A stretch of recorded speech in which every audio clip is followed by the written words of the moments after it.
In 2006, Emmanuel Eboue stood on the pitch at the Champions League final alongside Thierry Henry and Robert Pires.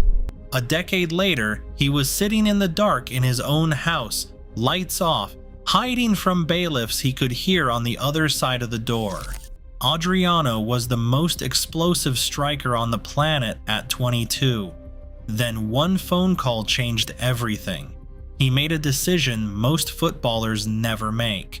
And George Best was good enough that people still argue whether he was the greatest player who ever lived. He spent the rest of his life proving none of it could protect him. 3 different falls. Three names every football fan knows.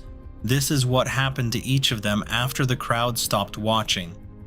Emmanuel Eboue arrived at Arsenal in 2005 and spent 6 years there. Ivory Coast's right back in the best Gunners side of that generation. A player who appeared in a Champions League final at the Bernabeu against Barcelona. He followed that with 4 seasons at Galatasaray on a salary of over £1.5 million a year. By the time he retired, he had earned the kind of money that should make a man completely unreachable by financial disaster. By 2017, he was washing his clothes by hand in a borrowed sink because he couldn't afford a washing machine. The marriage to his wife Aurélie ended in a legal battle that went one way, all the way against him. The judge awarded her every asset the couple owned: the family home, the savings, custody of their 3 children, everything built across a career in 2 of Europe's biggest leagues. When the divorce was finalized, Eboue was still technically living in the house, but the legal deadline for him to leave had already passed. The bailiffs had been instructed to enforce it, and he was waiting for them to arrive. What he described to the Mirror about those weeks is hard to forget. He turned the lights off when he heard noises outside, so nobody would know he was in there. He moved his belongings against the door. He was too frightened to open the curtains in his own home. A man who had played the biggest match in club football sitting in the dark in a house a court had already taken away from him. He said, "I want God to help me. Only He can help take these thoughts from my mind." There is a better ending here than there might have been. Galatasaray found him a coaching role. He remarried. He started to put something back together. But those weeks, the switched off lights, the bags packed by the door, do not disappear just because the story improved later. Adriano's story doesn't improve the same way. And the reason it haunts football is that it was never really a disaster. It was a choice. By 2004, Adriano was the most feared striker in European football. He won 4 Serie A titles at Inter Milan, was a Copa America winner with Brazil, and was named in the UEFA Team of the Year. Zlatan Ibrahimovic, not a man who flatters easily, said years later that Adriano could shoot from every angle. Nobody could tackle him. Nobody could take the ball. He called him a pure animal. Zlatan also said Adriano was the one player he genuinely believed could have been the best in the world, and did not. The reason he did not become the best begins with a phone call in 2004. His father died suddenly. Adriano was 22. What came after wasn't a scandal in the conventional sense. No arrests, no tabloid exposes, no dramatic collapse on anyone else's timeline. He just went quiet. Inter Milan put out injury announcements. The training sessions got shorter. The weight went up. The player who had been called the Emperor started becoming someone else. Someone who drank through the night with friends in his old neighborhood. Someone who gave money away freely and asked for nothing in return. Someone who slowly stopped showing up to the life he had built in Italy. He wrote about it himself in the Players' Tribune in one of the most honest pieces ever published by a footballer. He said a lot of people could not understand why he would abandon the glory of the stadiums to sit in Villa Cruzeiro drinking until it got light.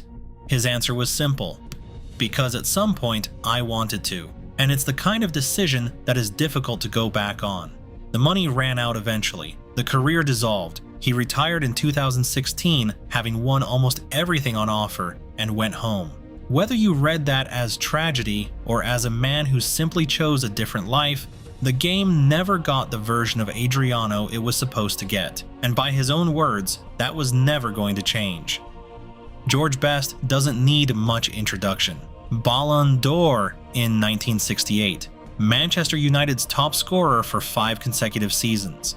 The player Pelé himself acknowledged as one of the greatest he'd ever seen, and Best's response to that particular comparison was exactly what you'd expect from him. He once said that if he'd been born ugly, nobody would ever have heard of Pelé. He was that good, and he knew it, and for a while it felt like he could get away with anything.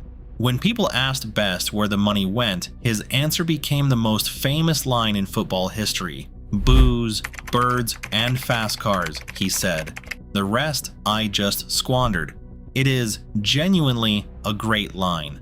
The kind you repeat at dinner tables and everyone laughs. The kind that made Best charming and untouchable and impossible to stay angry at, even as he was destroying himself in slow motion across 30 years of public life.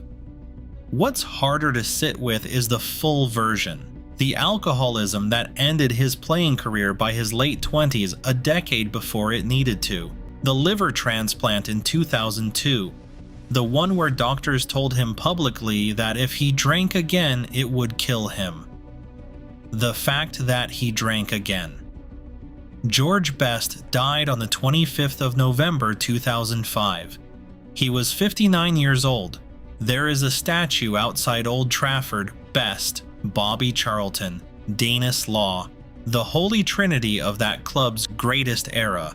3 men cast together in bronze because what they did for Manchester United could not be argued with. It is a beautiful thing. And the man standing in the middle of it made the most gifted career in English football history sound like a punchline, and then proved the punchline right, and was gone before 60. Eboue rebuilt. Adriano chose his own ending. Best left behind a statue and a quote that people still laugh at without thinking too hard about what came after it. What connects all 3 is not the money or the fame or even the fall. It is that none of it, the trophies, the contracts, the status, none of it counts for anything the moment the game stops. Subscribe if you want more of these. The list of names is longer than you think, and some of them will genuinely shock you.